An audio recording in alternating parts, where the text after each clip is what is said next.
Le secteur de l'innovation en Chine a été un sujet brûlant lors de l'événement.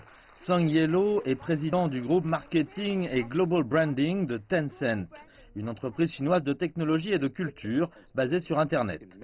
Son rôle consiste à améliorer la collaboration dans les propriétés de marque de Tencent au sein des groupes d'entreprises et à gérer les partenariats stratégiques internationaux de Tencent pour l'équipe de direction. Le vice-doyen de la London Business School lui a demandé comment les entreprises chinoises sont devenues de véritables leaders mondiaux. D'un point de vue microéconomique et macroéconomique, je pense que cela a à voir avec les émancipations de la productivité dans une sorte de croissance de la Chine.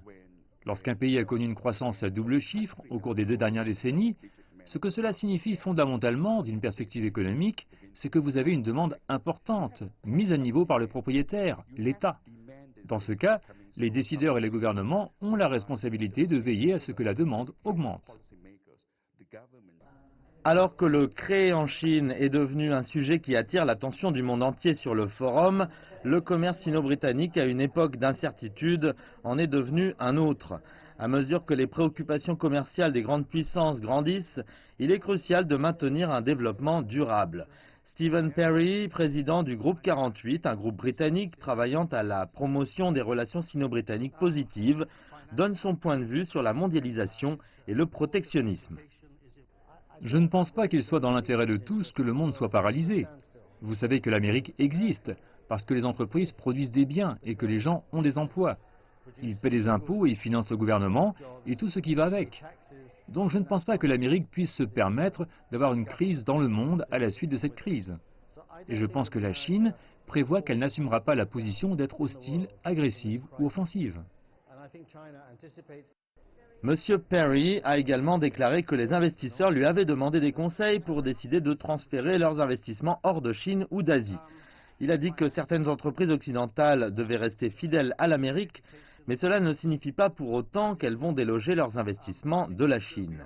Il a ajouté que la conférence sur le dialogue des civilisations asiatiques qui venait de se tenir à Beijing avait renforcé la conviction que les pays asiatiques pourront ensemble construire un monde meilleur pour l'Asie. C'est le problème, le vrai problème des chefs d'entreprise occidentaux. Comment maintenir publiquement un profil loyal et en privé dire que vous allez peut-être trop loin et que nous ne retirons pas nos investissements de la Chine? Nous essayons de maintenir notre engagement, non seulement envers la Chine, mais aussi avec celui de la BRI. Je pense que les chefs d'entreprise occidentaux estiment que la Chine et la BRI seront les principales sources de croissance pour les 20, 30 et 40 prochaines années. Et vous savez qui s'assure que cela est vrai? C'est le président Xi Jinping. Nous voyons cette réaction, nous voyons cette retraite, l'internationalisme avec le Brexit, avec Donald Trump. En fait, c'est mauvais pour la croissance économique. Personne ne gagne dans une guerre commerciale.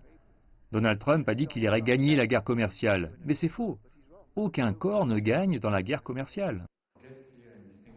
Le forum a également abordé l'investissement en Chine, l'industrie du divertissement et d'autres sujets.